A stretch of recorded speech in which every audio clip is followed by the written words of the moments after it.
Hello students, welcome to my channel. आज हम करने जा रहे हैं एक्सरसाइज 1.1 का question number 6। Explain why 7 into 11 into 13 plus 13 and 7 into 6 into 5 into 4 into 3 into 2 into 1 plus 5 are composite numbers. हमें ये पूरा एक नंबर दिया है और ये दूसरा नंबर दिया है, ठीक है। और बोला है कि एक्सप्लेन करके बताओ कि ये दोनों नंबर्स कंपोजिट नंबर्स हैं, लेकिन क्यों हैं वो चीज़ हमें एक्सप्लेन करके बतानी है, ठीक है। तो सबसे पहले हमें पता रहना चाहिए कि कंपोजिट नंबर्स कौन से नंबर्स होते हैं।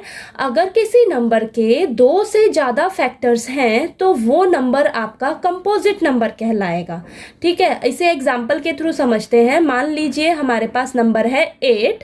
अब 8 के फैक्टर्स क्या क्या होंगे? एक तो वो खुद होगा, अपने ही टेबल पे जाता है, 8 होगा, 1 होगा उसका फैक्टर, और 2 होगा और 4 होगा, ठीक है। तो 8 के फैक्टर्स क्या हुए? 8, 1, 2 और 4, यानी कि दो से ज्यादा फैक्टर्स हैं।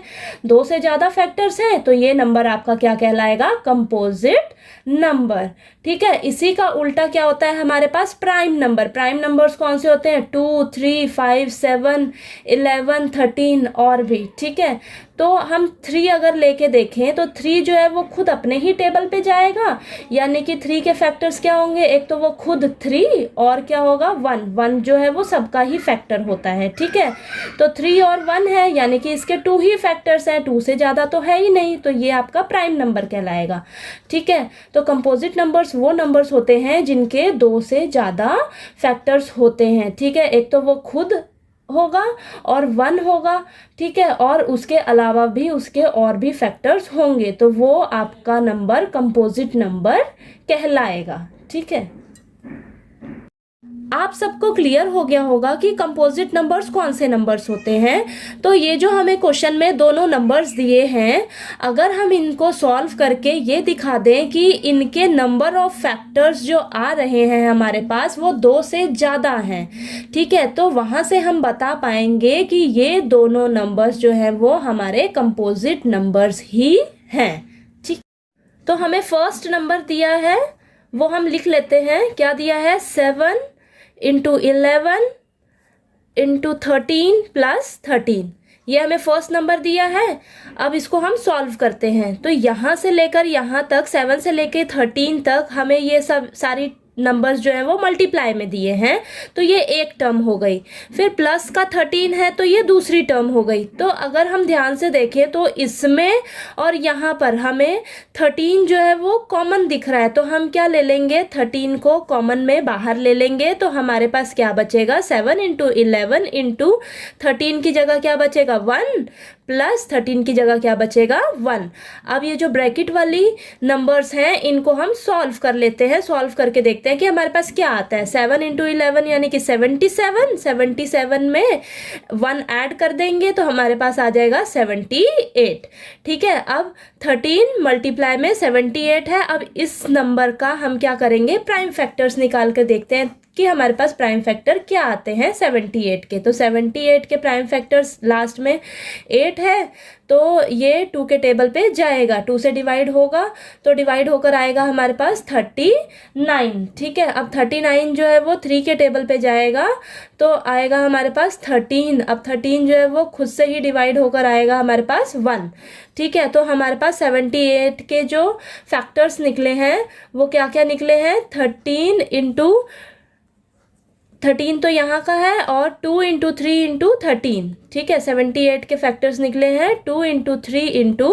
13, यानी कि ये जो हमें नंबर दिया था उसके इतने सारे फैक्टर्स निकले हैं। अब आप देख रहे हैं यहाँ पे 2 से ज़्यादा फैक्टर्स हैं। अगर 2 से ज़्यादा फैक्टर्स हैं तो ये जो नंबर हमें दिया था ये हमारा कंपोजिट नंबर है, ठीक है। तो इसको हम कैसे लिखेंगे? Therefore 7 into 11 into 13 plus 13 is a composite number, क्योंकि इसको जब हमने सॉल्व करके देखा तो हमारे पास इसके 2 से ज़्यादा फैक्टर्स मिल रहे हैं, इसलिए ये नंबर हमारा कंपोजिट नंबर है, ठीक है।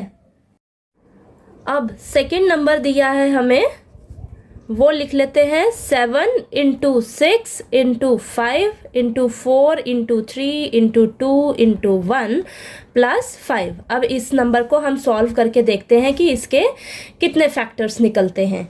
ठीक है, अब यहाँ पर आप देख रहे हैं 7 से लेकर 1 तक जो है यहाँ पर ये मल्टीप्लाई में सब नंबर्स दिए हैं और प्लस का 5 दिया है। ठीक है, तो ये फर्स्ट टर्म हो गई और ये आपकी एक सेकंड टर्म हो गई। तो दोनों टर्म्स में आप ध्यान से देखो तो आपको 5 कॉमन दिख रहा है, तो आप क्या करेंगे, यहाँ से 5 जो है वो कॉमन में बाहर ले लेंगे। तो आपके पास क्या बचेगा, 7 इंटू 6 इंटू 5 बाहर ले लिया कॉमन में, तो यहाँ 1 बचेगा, इंटू में 4 इंटू 3 इंटू 2 इंटू 1 प्लस में 5 आपने कॉमन ले लिया बाहर, तो यहाँ बचेगा आपके पास 1। ठीक है, अब इस ब्रैकेट को सॉल्व करके देखिए आपके पास के। ठीक है, तो यहाँ पे आपका 5 बाहर है ब्रैकेट के बाहर, तो ब्रैकेट के अंदर 7 6 ज़ा 42, 42 इंटू 1 42, 42 को 4 से मल्टीप्लाई करेंगे तो देखिए आपके पास क्या आता है, चेक करके देखते हैं। 42 को 4 से मल्टीप्लाई करेंगे तो 4 2 ज़ा 8, 4 4 ज़ा 16, यानी कि 168 आया आपके पास। इतना मल्टीप्लाई करके 4 तक। अब 168 को 3 से मल्टीप्लाई करेंगे तो देखते हैं 3 8 ज़ा 24, 2 ऊपर कैरी, 6 3 ज़ा 18, 20 हो जाएगा, 2 ऊपर कैरी, 3 1 ज़ा 3 और 2 ऐड करेंगे तो 5, यानी कि 504 आया आपके पास। अब लास्ट क्या था आपके पास, 2 को मल्टीप्लाई करके देखेंगे तो देखते हैं कितना आएगा आपके पास। तो यहाँ पर ये 2 है। ठीक है, 2 4 ज़ा 8, 2 0 ज़ा 0, 2 5 ज़ा 10, यानी कि इन सभी को मल्टीप्लाई करके आपके पास आया है 1008। ठीक है, 1008 प्लस 1। अब क्या करेंगे, 5, अब ब्रैकेट 1008 में 1 ऐड करेंगे तो हमारे पास आएगा 1009। ठीक है, अब क्या करेंगे, 1009 के हम प्राइम फैक्टर्स निकाल के देखते हैं कि क्या निकलते हैं। अब ये जो 1009 है ये आपका खुद ही एक प्राइम नंबर है, यानी कि ये अपने ही टेबल से डिवाइड होगा। तो 1009 जो है 1000 से डिवाइड होकर आएगा 1, यानी कि आपके पास जो फैक्टर्स निकले हैं 1009 के ये यही है। ठीक है, तो अब 5 इंटू 1009 और इंटू में 1 जो है वो सबका ही फैक्टर होता है। ठीक है, यानी कि अगर आप देखो तो आपके इस नंबर के 2 से ज़्यादा फैक्टर्स निकले हैं, 2 से ज़्यादा फैक्टर्स हैं, तो ये जो आपको नंबर दिया था ये आपका एक कंपोजिट नंबर है। तो इसको हम लिखेंगे therefore 7 into 6 into 5 into 4 into 3 into 2 into 1 plus में 5 is a composite number। ठीक है, अब आपको क्लियर हो गया होगा कि ये दोनों नंबर्स जो हैं वो आपके कंपोजिट नंबर है क्योंकि इनके 2 से ज़्यादा फैक्टर्स हैं। ठीक है, नेक्स्ट एग्जाम्पल नंबर 7 के लिए हम नेक्स्ट वीडियो में मिलते हैं।